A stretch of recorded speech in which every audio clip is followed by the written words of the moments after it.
우리 함께 신앙 고백하겠습니다. 주는 그리스도시요 살아계신 하나님의 아들이십니다. 아멘. 우리 옆 사람과 함께 인사를 나누겠습니다. 당신은 남은 자입니다.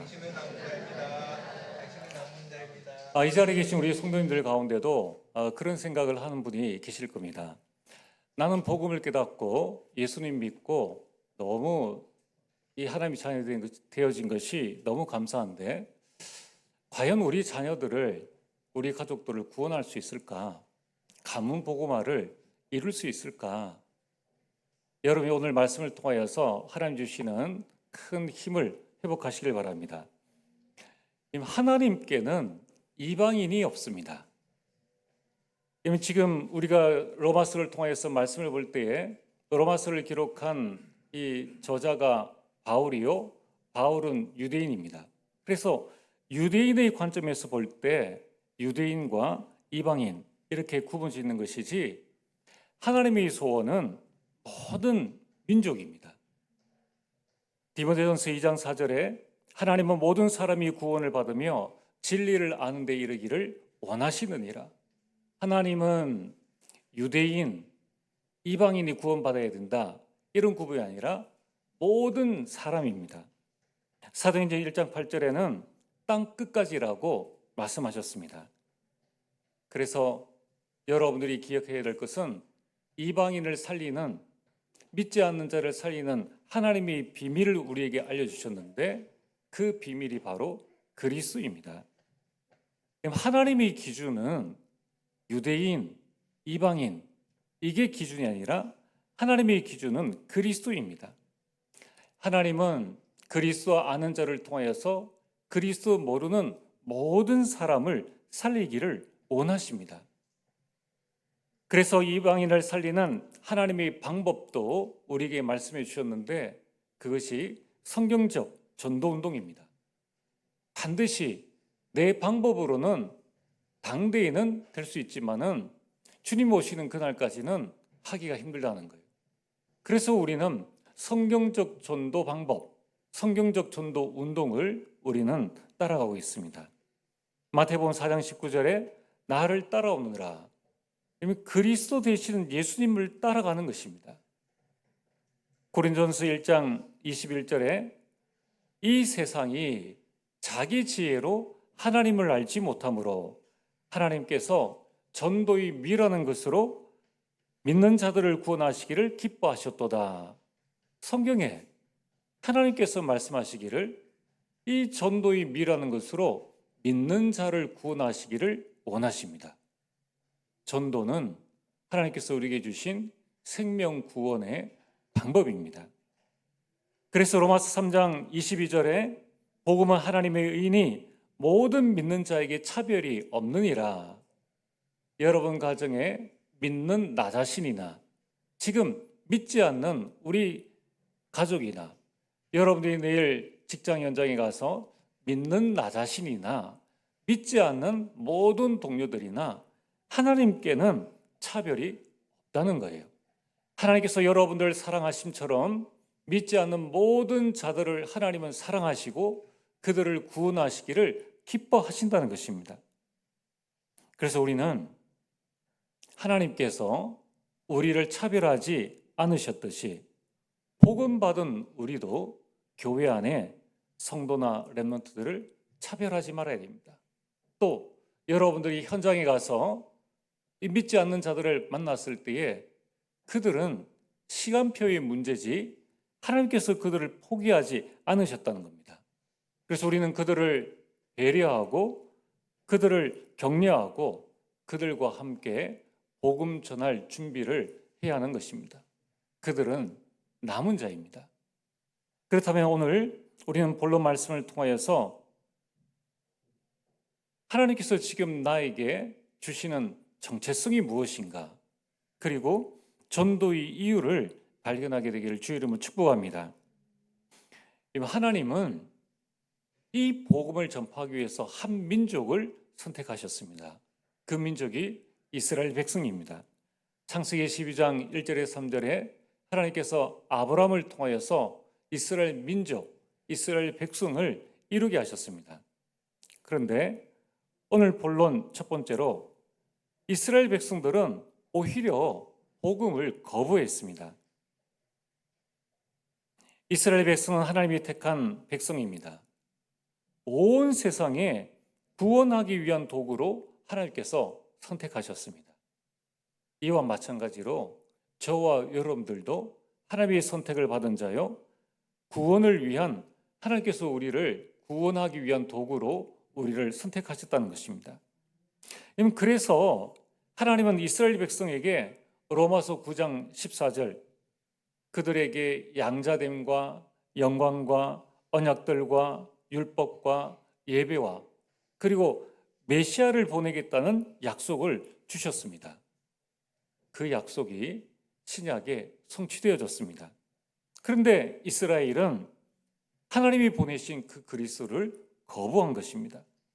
요한복음 1장 9절에서 11절에 참빛 곧 세상에 와서 각 사람에게 비추는 빛이 있었나니 그가 세상에 계셨으며 세상은 자기 그로 말미암아 지은 바 되었으되 세상이 그를 알지 못하였고 자기 땅에 오매 자기 백성이 영접하지 않았습니다.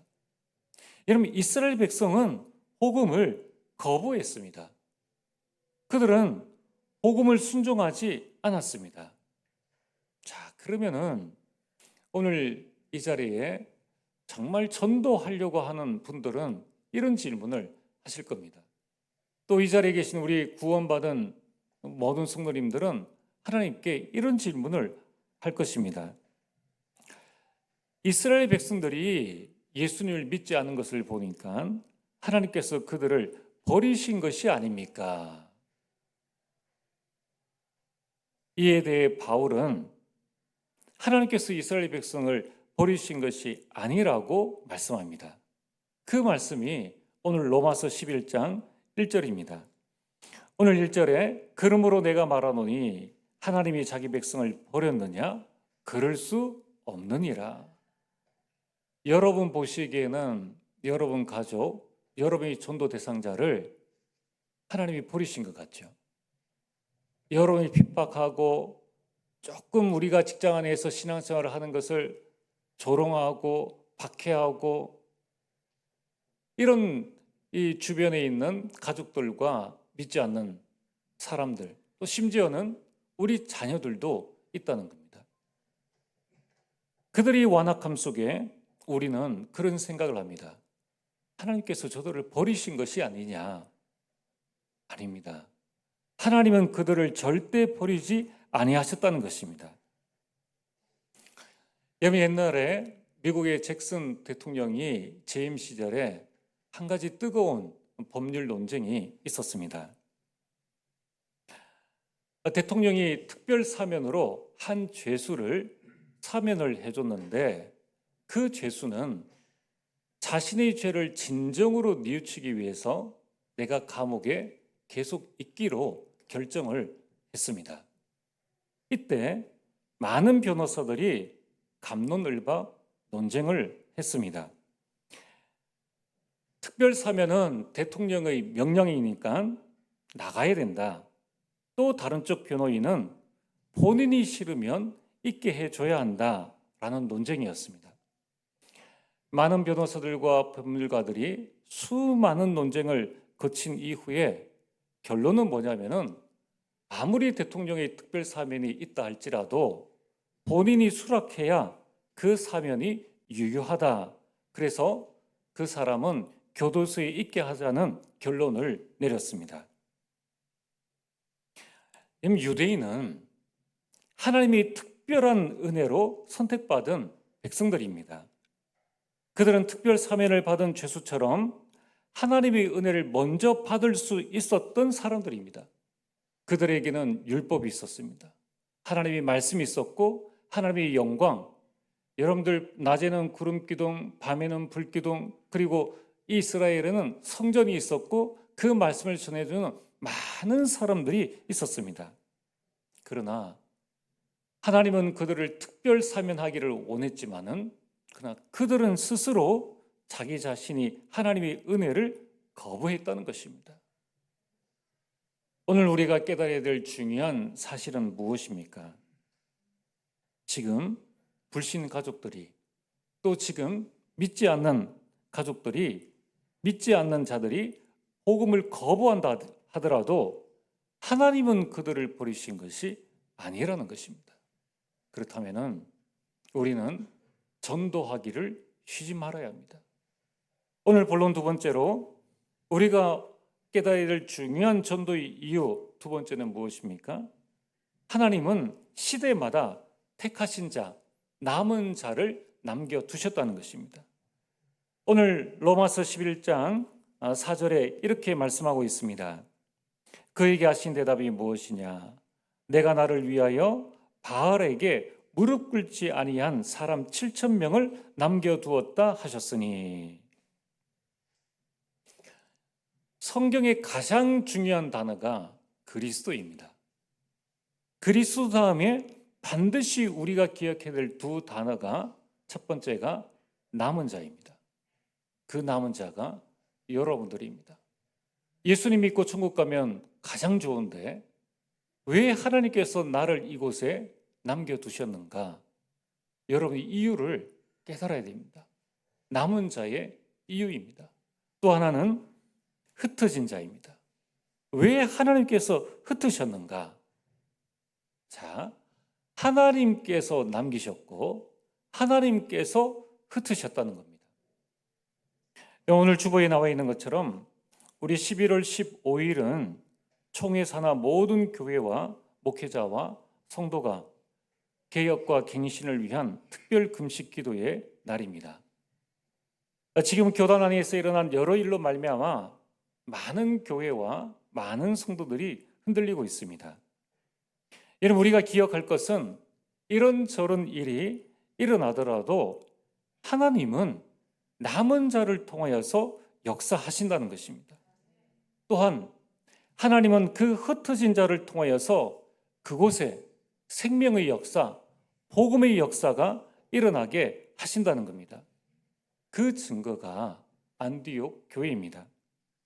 이제는 우리는 서로를 향해 총불을 겨누지 말고 흩어진 자와 남은 자를 향한 하나님의 절대 계획을 발견하고 인도받는 일에 집중해야 합니다. 남게 하신 이가 하나님이시요 흩어서 보내신 이도 하나님이심을 우리가 고백하고 우리가 함께 갱신하고 한국교회와 복음 전하는 일에 우리가 힘을 써야 하는 것입니다. 이 일을 할 수 있도록 여러분이 이 날을 기억하고 내가 할 수 있는 방법으로 여러분들이 기도에 동참해 주시길 바랍니다. 여러분, 어떤 남은 자가 있습니까? 하나님을 위하여 남은 자가 있다는 것입니다. 자, 오늘 여러분들이 교회를 위해서 헌신을 하고 또 가정을 위해서 여러 가지 직장에서 헌신할 때에 가끔 우리는 그런 질문을 할 수 있습니다.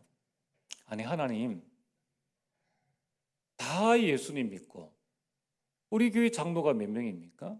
우리 교회 교사가 몇 명이고 집사가 몇 명인데 왜 나만 이렇게 고생을 해야 합니까? 그럼 우리는 이런 질문을 할 수 있다는 겁니다. 그 질문을 한 사람이 엘리야이지 않습니까? 복음을 전하다가 이제 850명과 영적 전쟁에 싸워서 이겼는데 오히려 아합 왕과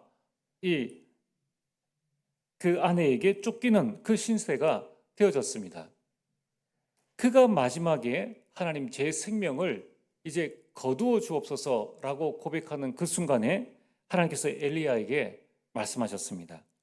바알에게 무릎을 꿇지 아니한 사람 7,000명을 내가 남겨두었다. 그 7,000명은 누구를 위해서 남겨두었습니까? 오늘 사절의 중요한 단어가 나를 위하여. 하나님을 위하여 남은 자가 바알, 이 엘리야뿐만 아니라 7,000명을 하나님께서 남겨두셨다는 겁니다. 여러분, 지금 여러분의 현장에 하나님이 남겨두신 이 7,000 제자가 있다는 거예요. 여러분, 이 7,000이라는 이 뜻은 성경의 7이라는 단어는 완전 숫자입니다. 하나님을 위하여 예비두신 완전한 충성된 자, 사명자를 하나님께서 남겨두셨다는 거예요. 그 자를 찾으라는 것입니다. 루디아 같은 자, 야손 같은 자, 브리스길라와 아굴라 같은 자들을 하나님께서 남겨두셨다는 것입니다. 중요한 것은 하나님께서 이들을 통하여 하나님의 역사를 이루어 나가신다는 거예요. 우리는 하나님 앞에 왜 나만 헌신하고 나만 이렇게 힘들게 어렵게 봉사하고 합니까? 라고 불평하는데, 하나님은 남은 여러분들을 통하여서 하나님의 역사를 이루어 나가신다는 겁니다. 또한 시대마다 남은 자가 있습니다. 하나님은 이스라엘 백성들이 그 불신앙에도 불구하고 소수의 특별한 사람들을 남겨두셨습니다. 하나님은 0.0001%의 소수의 남은 자를 통해서 하나님의 계획을 이루어 나가십니다. 여러분, 인간의 힘이 얼마나 있어야 하나님의 사역에 도움이 되겠습니까? 인간의 힘과 능력은 아무리 뛰어나도 하나님의 그 일에는 아무런 도움이 되어지지 않습니다. 하나님은 소수의 사람을 통하여서 그 남은 자를 통하여서 구원의 역사를 완성해 나가십니다. 여러분 가정에, 여러분 가문에 복음 가진 여러분 한 사람을 통하여서 하나님은 여러분의 가정과 가문을 복음화시켜 나간다는 겁니다. 애굽 시대의 요셉과 모세 한 사람을 통하여서 애굽 복음화와 출애굽의 역사를 이루셨습니다. 블레셋 시대에는 사무엘과 다윗, 아람 시대에는 엘리야와 엘리사, 아수르 시대에는 히스기야 왕, 바벨론 시대에는 다니엘과 그 세 친구, 그리고 에스더를 통하여서, 로마 시대에는 소수의 12명의 제자와 바울을 통하여서 오늘 이 시간 우리에게까지 이 복음이 증거되어진 것입니다. 그렇다면 이 시대에 하나님은 남은 자로 누구를 준비하셨습니까? 바로 여러분들입니다. 여러분들, 이 성경에 기록되어져 있는 그 소수의 남은 자, 그 시대의 남은 자가 이 시대에는 바로 여러분들이라는 것입니다. 로마서 11장 15절에 이렇게 말씀하고 있습니다. 그런즉 이와 같이 지금도 은혜로 택하심을 따라 남은 자가 있느니라. 여러분들 하나님의 은혜로 택하심을 받은 자요, 그 택하심대로 이곳에 부르심을 받은 남은 자라는 것입니다. 이것이 여러분들의 정체성입니다. 오늘 우리는 하나님의 은혜로 이 시대에 남은 자로 부름을 받았습니다. 그렇다면 오늘 말씀의 결론입니다. 남은 자에게 절대 사명이 있습니다. 아니, 하나님께서 왜 나를 이 땅에 계속 남겨두시는가? 여러분에게 여러분들이 감당해야 될 절대 사명이 있기 때문입니다. 그 사명이 무엇입니까? 첫 번째, 여러분이 반드시 봐야 될 것이 내가 있는 현장에 구원받을 남은 자가 있다는 거예요. 여러분들의 현장에. 그래서 하나님은 지금 그 현장에 현장 살릴 전도자를 부르고 계십니다. 바로 여러분들이 현장 살릴 전도자입니다. 이제 우리가 해야 될 사명이 무엇입니까? 현장을 살릴 수 있는 삶 세팅을 하는 겁니다. 여러분, 내가 플랫폼의 응답을 받고, 내가 정말 이 현장을 지킬 수 있는 파수망대의 응답을 받고, 그 현장 속에서 안테나를 세워서 하나님과 소통할 수 있는 삶 세팅의 응답을 받기 위해서 이제 우리는 12월에 현장 신방을 하게 됩니다. 여러분, 우리는 여러분들이 그 현장 속에서 어떻게 하나님의 응답을 받을 것인가 딱 두 가지 마시면 돼요. 하나님이 여러분을 그 현장에 파수꾼으로 세우셨기 때문에 이 현장에 하나님이 원하시는 기도 제목이 뭘까? 그것을 한번 두고 기도해 보시길 바랍니다. 남아있는 3주간 동안. 또 여러분이 이 복음의 눈으로 이 현장에 하나님께서 남겨두신 구원받을 자가 누구인가? 이걸 가지고 이제 우리는 교회와 전도자와 우리 모든 성도님들이 소통해서 현장 살리는 주역으로 응답받기를 원합니다. 또한 남은 자인 우리 모든 성도님들의 중요한 절대 사명은 금토일 시대입니다.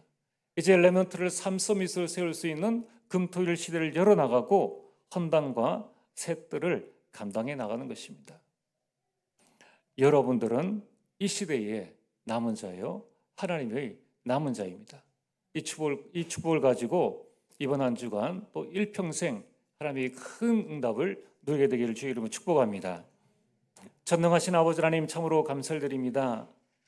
하나님의 은혜로 택하심을 따라 이 시대의 남은 자로 우리를 부르심을 감사드립니다.